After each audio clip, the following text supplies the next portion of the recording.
আমাদের মতুয়া সমাজের মন্দিরে ঠাকুরের কাছে আশীর্বাদ নিয়ে আমি শুধু একটাই কথা বলবো, আমাদের সনাতন ধর্মে একটা কথা বলা আছে,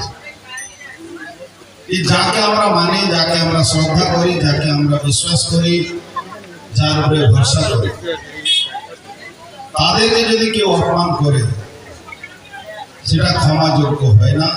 এটা কিন্তু আমাদের সনাতন ধর্মে বলা আছে।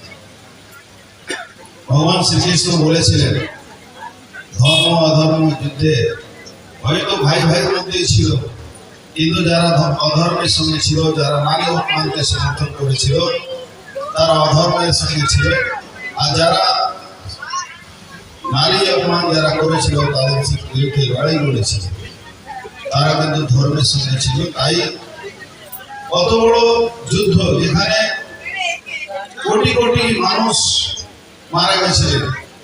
আজ পর্যন্ত পৃথিবীতে সব থেকে বড় যুদ্ধ হয়েছিল মহাভারত। সেই মহাভারত যুদ্ধ যারা অনেক ক্ষমতাশালী মানুষ কিন্তু মারা গেছে। কেন? একদিকে ধর্মের সাথে ভগবান শ্রীকৃষ্ণ ছিলেন। আজকে আপনাদের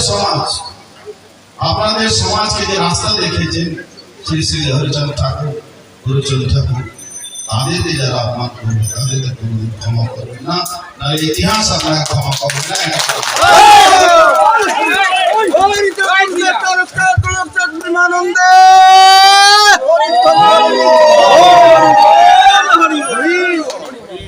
আজকে একটা জিনিস নিশ্চয়ই, কিন্তু ভারতবর্ষে একমাত্র সরকার এলো যে রিফিউজিদেরকে সম্মান দিল, বলে এরা রিফিউজি না, এরা শরণার্থী, এরা আমাদের ভারতবর্ষে থাকতে পারে, ভারতবর্ষের নাগরিকতা পাবে। আজকে সিএতে নাগরিকতা দেওয়া হচ্ছে। আপনি খুব শীঘ্রই দেখবেন প্রায় 1 লাখের উপরে লোককে আমাদের যারা সিএতে অ্যাপ্লাই করেছিলেন তাদেরকে নাগরিকতা দেবে আমাদের দেশের সরকার। বারবার প্রধানমন্ত্রী বলেছেন এই ভারতবর্ষের মধ্যে যে হিন্দু বাংলাদেশ, আফগানিস্তান, পাকিস্তান থেকে এসেছেন তারা ভারতবর্ষের নাগরিক, তাদেরকে কেউ ভারতবর্ষ থেকে সরাতে পারে না। মাঝে মাঝে কিছু লোক আসে, তারা বলে হিন্দুদেরকে বের করে দেবে, মতুয়াদেরকে বের করে দেবে, নমশূদ্রদেরকে বের করে দেবে। কারো কথা শুনবে না। একটা মানুষ এই ভারতবর্ষের যিনি প্রধানমন্ত্রী হিসাবে বসেছেন তারা আপনাদেরকে কথা দিয়েছেন। প্রধানমন্ত্রী এমন একটা লোক যে কথা দেন সেই কথাটা রাখেন।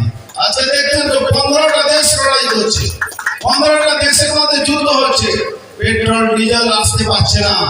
হারমোন স্টেট যারা আমাদের ছেলে মেয়েরা লেখাপড়া জানে তারা রোজ টিভি দেখে বুঝতে পারছে।